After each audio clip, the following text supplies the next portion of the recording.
So Janasena and Telugu Desam వీళ్ళకి సంబంధించిన first లిస్ట్‌ని release చేశారు. లీక్ అయింది. సోషల్ మీడియాలో కూడా వైరల్ అవుతుందని అంటున్నారు. సో ఈ ఫస్ట్ లిస్ట్‌లో ఏముంది? జనసేన పార్టీకి ఎన్ని సీట్స్ ఇచ్చారు? మరి పవన్ కళ్యాణ్ గారు ఎక్కడి నుంచి పోటీ చేసే అవకాశం ఉంది సార్? యాక్చువల్‌గా జనసేన దాదాపు 60 సీట్లలో పోటీ చేయబోతుందని మన హరిరామ జోగయ్య నిన్న 50 సీట్లలో ఎక్కడెక్కడ ఎవరు పోటీ చేస్తే బాగుంటుంది అని ఒక లిస్ట్ ఇచ్చాడు. ఈరోజు 10 నియోజకవర్గాల్లో ఇచ్చాడు. అంటే ఆయన ప్రకారం ఆయనే ఫిక్స్ అయిపోయి 60 నియోజకవర్గాల్లో జనసేన పోటీ చేస్తుంది. ఈ 60 నియోజకవర్గాల్లో ఎవరెవరు ఎక్కడ పోటీ చేస్తే బాగుంటుంది అనేది ఆయన లిస్టు రిలీజ్ చేస్తున్నాడు హరిరామ జోగయ్య. అంటే సడన్గా ఈ మధ్య ఆయన చాలా యాక్టివ్ అయిపోయారు. మరి ఆయనకి పవన్ కళ్యాణ్ ఏ మేరకు ఫ్రీడమ్ ఇచ్చారు, ఇవన్నీ పవన్ కళ్యాణ్ తెలిసి చేస్తున్నాడా, లేకపోతే పవన్ కళ్యాణ్ స్ట్రాటజిక్గా హరిరామ జోగయ్యను ఉపయోగించుకొని తెలుగుదేశం మీద ఇండైరెక్ట్ ప్రెజర్ బిల్డప్ చేస్తున్నాడా అనేది మనం చూడాలి. గత కొంతకాలం గడిస్తే అది మనకు క్లారిటీ వస్తుంది. ఏమైనా ఆయన అలా చేస్తున్నాడు. అయితే ఇంకొక లిస్టు బయటకు వచ్చింది. ఇది మరి ఎవరు రిలీజ్ చేస్తారనేది కరెక్ట్గా తెలీదు. తెలుగుదేశం వాళ్ళే చేశారని కొంతమంది అంటున్నారు. అదేంటంటే జనసేనకు 2 ఎంపీ సీట్లు, 18 ఎమ్మెల్యే సీట్లు ఇవ్వబోతున్నారు. అది త్వరలోనే లిస్టు బయటకు వస్తుంది అని చెప్తున్నారు. సో దాంతోపాటు తెలుగుదేశంలో కూడా ఫస్ట్ లిస్టు కూడా బయటకు వచ్చింది. ఈ రెండిట్లో మనం చూసుకున్నప్పుడు జనసేన చూసుకున్నప్పుడు ఎక్కడెక్కడ ఇస్తారంటే Pithapuram, Vijayawada west, Chirala, Darsi, Srikakulam, Kakinada city, Kakinada rural, Tirupati, Madugula, Polavaram, Pedana, Nandyal, Anantapuram rural, Dharmavaram, Kalyandurgam, Puthalapattu. అంటే 16 వచ్చాయి ఆ 18లో ఇప్పటికీ. ఇంకా ఇదొచ్చి ఎంపీది వచ్చి కాకినాడ, మచిలీపట్నం, ఈ 2 ఎంపీ సీట్లు ఇవ్వబోతున్నారు అనేది చెప్తున్నారు. ఇటు పవన్ కళ్యాణ్ వచ్చి గాజువాక అన్నారు మొన్నటి వరకు. గాజువాక కాదు, పిఠాపురం కానీ తిరుపతి కానీ ఈ 2 లేదా 2 కానీ పోటీ చేస్తాడనేది ఈ లిస్టు ప్రకారం చెప్తున్నారు. ఇక తెలుగుదేశం నుంచి సిట్టింగ్ ఎమ్మెల్యేలకి అందరికీ ఇస్తానని ఆల్రెడీ మన చంద్రబాబు గారు అనౌన్స్ చేశారు. సిట్టింగ్ అంటే 23 వచ్చే వాళ్ళకి అందులో 4 పోతే 19 మంది సిట్టింగ్ ఉన్నారు.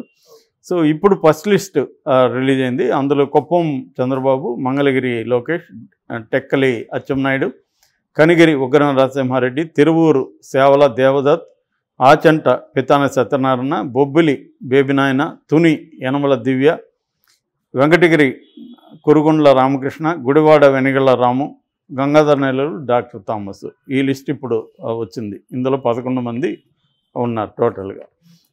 ఇక తెలుగుదేశంలో అఖిలప్రియకి ఇవ్వట్లేదనే ఒక వార్త వైరల్ అవుతుంది. అది ఆల్రెడీ అఖిలప్రియ అక్కడ సుబ్బారెడ్డి వీళ్ళ మధ్య గొడవలు కూడా ఉన్నాయి. అందువల్ల అఖిలప్రియకి కానీ బ్రహ్మానందరెడ్డికి కానీ వీళ్ళిద్దరికీ నంద్యాల వీళ్ళిద్దరికీ ఇవ్వడం లేదు అనేది అని చెప్తున్నారు. ఇంకా జనసేనలో నాదన్ల మనోహర్కి కూడా షాక్ తగిలింది. అక్కడ ఆలపాటి రాజాకి ఇస్తున్నారు, మనోహర్కి తెనాలి ఇవ్వట్లేదు. ఎందుకంటే పవన్ కళ్యాణ్ కూడా చెప్పలేదు కానీ ఎక్కడ పోటీ మనోహర్ ఎప్పటి నుంచి చెప్పుకుంటున్నాడు తెనాల్లో పోటీ చేస్తాడని. ఈవెన్ పవన్ కళ్యాణ్ కూడా డిక్లేర్ చేశాడు తెనాల నుంచి మనోహర్ పోటీ చేస్తాడని. కానీ మొన్న చూసినప్పుడు మాజీ మంత్రి ఆలపాటి రాజా తన అనుచరులతో సమావేశం అయ్యి పెద్ద ఎత్తున నిరసనలు తెలియజేశారు. అంటే సీట్ నాకు కానీ ఇకపోతే ఈసారి చాలా సీరియస్గా ఉంటుందని ఇండైరెక్ట్గా అతను హెచ్చరించాడు. దాంతో ఒక వర్షన్ ఏంటంటే నాదన్ల మనోహర్ని రాజ్యసభకు పంపించి అక్కడ ఆలపాటి రాజాకి ఇవ్వాలనేది అనుకుంటున్నట్టుగా తెలుస్తుంది. మరి అదే జరిగితే మరి మనోహర్ సైలెంట్గా ఉంటాడా అనేది తెలియదు. ఈరోజు మార్నింగ్ మనోహర్ అక్కడ తూర్పుగోదావరి జిల్లాలో అక్కడున్న నియోజకవర్గాల అన్ని ఇన్ఛార్జీలతో రాజమండ్రిలో సమావేశమయ్యాడు. ఆ సందర్భంగా ఆయన ఏం చెప్పాడంటే, మనకు సీట్ ఇచ్చినా రాకపోయినా మీరు ఎక్స్పెక్ట్ చేసిన అన్ని సీట్లు రాకపోయినా కూడా మీరు గెలుపు కోసం కృషి చేయండి అనేది బోధించినట్టుగా తెలుస్తుంది. అంటే క్లియర్గా మనకు ఒకటి అర్థమయ్యేది ఏంటంటే, పైకి ఎన్ని చెప్పినా ఎంత కన్ఫ్యూజ్ చేసినా పవన్ కళ్యాణ్ అంటే నాకు ఎన్ని ఎక్కువ సీట్లు వస్తాయి, 30 గెలిస్తే మనం సీఎం అవ్వచ్చు, ఇవన్నీ చెప్పినా అన్ని సీట్లు ఇవ్వడానికి చంద్రబాబు సుముఖంగా లేడనేది చెప్తున్నారు. ఎందుకంటే జనసేన బలం నిజానికి అంత బలంగా లేదు. జనసేనకి స్ట్రాంగ్ క్యాండిడేట్లు కూడా లేరు. ఇప్పుడు కూడా జనసేనలో కొత్తగా జాయిన్ అయిన వాళ్ళు మన వైజాగ్ నుంచి ఒకరు జాయిన్ అయ్యారు. ఇంకా పెద్దగేమీ జాయిన్ అవ్వట్లేదు. అవుతారని చెప్తున్నారు తప్ప ఎవరు కూడా అవ్వట్లేదు. ముద్రగడ కూడా చర్చలు నడుస్తున్నాయి కాబట్టి ఇప్పటివరకు ఏమీ చేయలేదు. ఎందుకంటే ముద్రగడ ఆయనకి మినిమం 3 సీట్లు కావాలి. ముద్రగడికి, కొడుక్కి, కోడలికి. అందులో కనీసం 2 అన్నా కావాలి ఫైనల్గా, కొడుక్కి కోడలికి. కానీ ముద్రగడ పోటీ చేయకపోతే వేస్టు. అందుకని ఏంటంటే ప్రాబ్లం, అన్ని సీట్లు ఇవ్వగలుగుతుందా జనసేన అనేది ప్రాబ్లం. అన్ని ఇవ్వలేనని జగన్ చెప్పడం వల్లే కదా ఆయన వెళ్ళాడు. నిజానికి ఆయన జగన్తో ట్రావెల్ అవ్వాలని అనుకున్నాడు. జగన్ నేను మీ ముగ్గురిని అకామిడేట్ చేయలేను, ఒకే ఫ్యామిలీ నుంచి ముగ్గురికి ఇస్తే అందరూ కూడా అలా ఫ్యామిలీస్ బయలుదేరుతారు అన్నది జగన్ క్లియర్గా చెప్పేసినట్టుగా తెలుస్తుంది. రెండోది ముగ్గురు కూడా గెలిచే పరిస్థితి కూడా ఉండాలి కదా. సో అందుకని ఇవ్వనప్పుడు జనసేన వాళ్ళకి ఇచ్చేదే 18-20 సీట్లు ఇస్తే అందులో ఒక ఫ్యామిలీలో ముగ్గురికి ఎలా ఇస్తారు వీళ్ళు? సో ఈ ప్రాబ్లమ్స్ ఉన్నాయన్నమాట. సో అందుకని చంద్రబాబు కూడా ఏం ఆలోచిస్తున్నాడంటే మరీ ఎక్కువ సీట్లు వీళ్ళకి ఇస్తే గెలిచేది కష్టం. ఇప్పుడు ఆ 20 ఇచ్చినా 20లో గెలుస్తాడని గ్యారంటీ లేదు. ఎందుకంటే జనసేనకు అంత బలమైన ఇది లేదు. అక్కడ కూడా తెలుగుదేశం వాళ్ళ కేడర్ మీద, నాయకుల మీదే డిపెండ్ అవుతారు.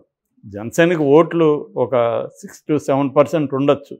కానీ అవన్నీ ఒకే నియోజకవర్గంలో పోలరైజ్ లేవు, డిస్ట్రిబ్యూట్ అయినాయి. కొన్ని నియోజకవర్గాల్లో గట్టి బలం ఉంటే కొన్ని నియోజకవర్గాల్లో చాలా పల్చగా ఉంటుంది. సో అటువంటిప్పుడు తెలుగుదేశం వాళ్ళందరి ఓట్లు పడి జనసేన ఓట్లు పడితే అక్కడ పర్వాలేదు కొంతవరకు, కొన్ని చోట్ల. కానీ అది అన్ని చోట్ల జరుగుతుందని గ్యారంటీ లేదు. ఎందుకంటే స్థానికంగా రేపొద్దున సీట్లు అనౌన్స్ చేయగానే వైసీపీలో ఎట్లాగైతే రెబల్స్ బయటకు వచ్చారో ఆల్రెడీ ఇక్కడ కూడా రెబల్స్ బయటకు వచ్చే అవకాశం ఉంది. ఆల్రెడీ ఇక్కడ కూడా స్టార్ట్ అయింది. కేసీఆర్ నాని ఉదంతం చూసాము, ఇప్పుడు ఆలపాటి రాజా చూస్తున్నాము. ఆల్రెడీ కొన్ని గొంతులు వినిపిస్తూ ఉన్నాయి.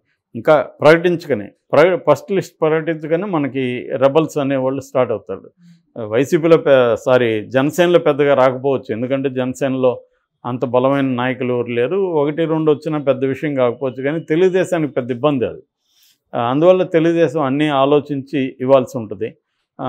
రెండో వైపు వైసీపీ నుంచి తెలుగుదేశంలో చేరిన వాళ్ళకి కొన్ని చోట్ల ఇవ్వక తప్పదు. అట్లాంటివి ఇచ్చినా కూడా అక్కడ లోకల్గా ఇబ్బందులు.